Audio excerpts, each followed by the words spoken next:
Today, we become legends.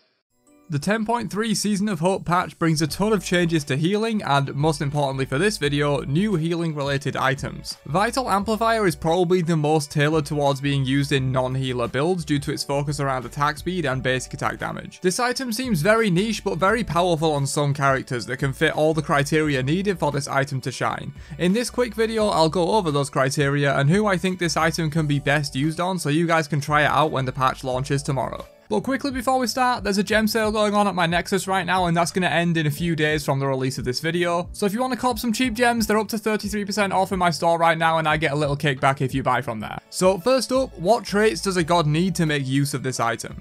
First, and most obviously, they need to be able to heal themselves or allies from abilities. Lifesteal or HP 5 won't trigger this effect. This is most likely to be used from self-heals due to team healers not really having good basic attack synergies for the most part, but you don't want just any self-heal, you want a self-heal that ticks at least 3 times in order to max out this passive and preferably with a low cooldown or long duration to maximize how often this passive is up. Second, the god needs to be physical of course. Vital Amplifier has physical power only and therefore is a physical only item unfortunately.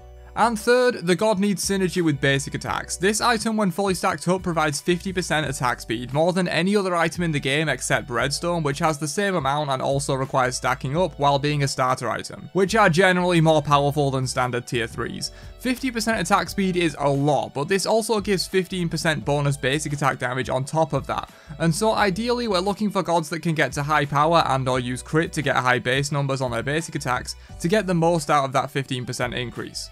This would still be good on gods that use on-hit effects and have fast attack chains though, but it's best on gods with high base damage on their basic attacks. Alright, so with those criteria laid out, let's discuss some picks that I think can utilise this item extremely well, going class by class. With of course Guardians and Mages excluded since they can't build this item. Which is kinda sad to be honest because a very few specific magical gods would love this effect, like Kronos and Sol who tick heal from their 2 on 1 respectively, or Sylvanas who can use his 2 to stack this up and abuse his AoE autos, but magical fantasies aside, let's start with some assassins. So the first great assassin for this effect is Arachne. Her 1 ticks 6 times, more than enough to stack up Amplifier's effect and even extends it by 1.5 seconds due to the excess ticks of healing. So she gets 7.5 seconds of the effect on an 11-second base cooldown. With full CDR this technically could keep the effect stacked indefinitely, especially when you consider the other healing item that reduces your cooldowns on basic attack hits. But CDR isn't the best on Arachne so this probably isn't practical, but she of course loves basic attacks and the attack speed and damage is great for her in general, as well as getting her 2 off faster. Camazotz has minor potential because of his tick heals on his 2 and just general lots of heals in his kit, but doesn't really use basic attacks that much and is more ability based. But the Bruiser stats could help him in solo and he does have decent basic attacks all things considered, with one of them being AoE, but definitely not a key abuser of the item by any means. Set, however, is probably one of, if not the best assassin for Vital Amplifier. While he can't stack it up using his base kit, he still benefits extremely well from the stat spread as he likes bruiser stats more than your typical assassin and typically likes to play in solo lane. However, Set is pretty much defined by his ultimate, which heals him every 4 attacks and could keep Amplifier stacked for the full duration of 12 seconds, as well as 6 seconds afterwards before the effect wears off. While Set does tend to build more power instead of attack speed, having Amplifier as one of or your only attack speed in the build would still get you to around 2.25 attack speed with his base attack speed and passive considered. More of course when you uncap the passive using the ultimate. This is more than enough attack speed and that allows you to build into other stats like defenses or straight power. Set is definitely a key abuser of this item and I dare say it might be pretty broken on him. And finally, Thanatos is pretty interesting with Amplifier. Like Kama, he typically builds ability based and wouldn't use the attack speed and basic attack damage all that well, but it's still nice for AA cancelling. And his passive heal will trigger the effect every time he kills a minion, or of course a god as well, allowing it to be up very often when killing minions at jungle camps, plus Death Scythe can keep it topped up for another 6 seconds if the effect was about to expire. Again, nothing crazy, but interesting. Moving on from assassins though, let's talk about a class that best uses the attack speed and damage, but doesn't really have as good access to self-healing as assassins or warriors, and that is of course the hunters. Quick mention that AMC's hives have been patched to not count as ability healing, so no, you can't perma-stack Amplifier with him. This is probably why the change was made, to be honest. Likewise, Cern's 1 is lifesteal, not ability healing, so that won't work either. Chiron though is a similar case to Thana and Kama in that he fills the criteria for a ticking self-heal pretty well, as his passive ticks exactly 3 times and is up pretty often. Even if it hits allies, you still get the stacks. However, he's not the most basic attack focused hunter out there and typically builds full ability base, but it would still be solid to have stronger attack speed and basic attacks for late game. Amplifier and Crusher alone combined with his base attack speed allows him to hit 1.93 attack speed late game, pretty solid but nothing too crazy. Cupid is basically the same thing but worse. He spawns 3 hearts so it will stack this fully, but it's more awkward than Chiron and up less often. Cupid also typically builds more ability base but less so than Chiron, and he can still use attack speed builds decently well. Unfortunately, that's basically it for good hunters for Amplifier. Most of their sustain comes from lifesteal, not ability healing, and the ones that do have ability healing are mostly just one burst like Neith, so they won't really stack the effect up very well. Sadly, it seems Hi-Rez thought it through when they added this item in terms of hunters abusing it. Chiron is basically the only one with high potential, and even that's not that great really. Moving on to warriors though, who I think have the most potential for this item overall. It seems sort of designed with warriors in mind since they have the most self-healing and a few of them do really well with attack speed.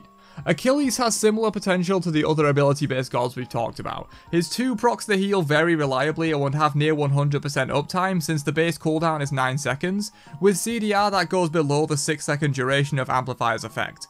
The issue is that Achilles doesn't really need the attack speed beyond AA cancelling and extra damage after using his abilities, so not that great overall. Amaterasu however looks like a great case for Amplifier.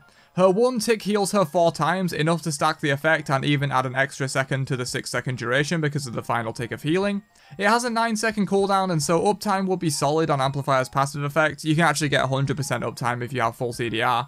On top of that, she does really well with basic attacks, often building into attack speed and occasionally other effects like kin size.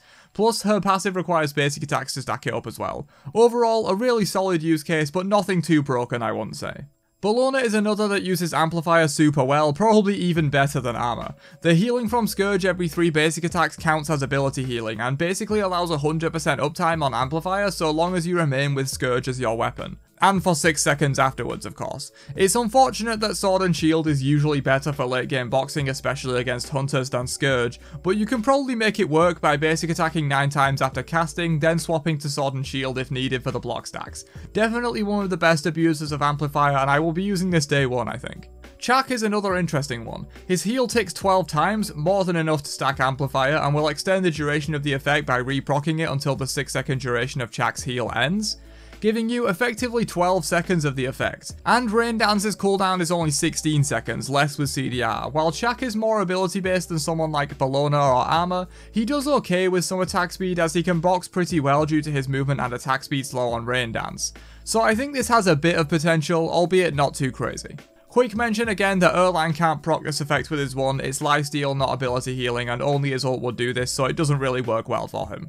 But Hercules I think has a bit of potential here too. His heal procs twice, which unfortunately won't stack the effect to its maximum of 3 stacks, but it still provides decent bonuses and anyone who's laned against Herc knows his basic attacks hit like a truck, especially early on. The uptime would also be decent since after 4 seconds the delayed heal will refresh the effect back to 6 seconds, so you effectively get 10 seconds of uptime, albeit with diminished stacks, on a 15-second cooldown. At max CDR this thing goes down to 9 seconds, and so you could in theory keep Amplifier stacked up indefinitely if you're constantly fighting and proccing that secondary heal. Not amazing, but some potential. It's also worth noting with a lot of these that you could combine them with Sekhmet's Scepter or even Death's Embrace potentially to get extra cooldowns, to allow more uptime on the gods that typically wouldn't have 100% uptime with the item. Hercules is a pretty good example of this. Quick mention again for the mana since I know I'll get some comments saying it'll be busted on him. His ult no longer counts as ability tick healing, he just gets lifesteal, and so sadly this effect won't work. If it was still tick ability healing this item would be dope for him, but sadly it's not. And our final warrior and final god for the video with potential is Surtur. Again, I think this guy doesn't really need attack speed all that much, but boy does he proc the effect well. In fights, Surtur pretty much always has his passive ticking on him and so would have 100% uptime on Amplifier so long as he's continually fighting and taking damage. He does have a couple of AoE basics, but overall just doesn't utilize basic attacks well enough for this to be strong in my opinion. Probably a meme on Surtur, but he does proc the effect insanely well, so maybe some potential there. But what can we gather from this? I think the amount of gods that will genuinely main build this item is very low. It might see play in the launch week on more picks, but I think only Arachne, Set, Amaterasu, Bologna, and maybe Chak or Hercules will build this item a lot. It's extremely niche, but potentially very powerful on a certain few picks. But what do you guys think of Vital Amplifier? Will it be broken, or are there any picks you think I've missed out on that should have been talked about? Let me know down below, and I'll catch you guys in another video later on. Have a great day, and peace out, you nerds.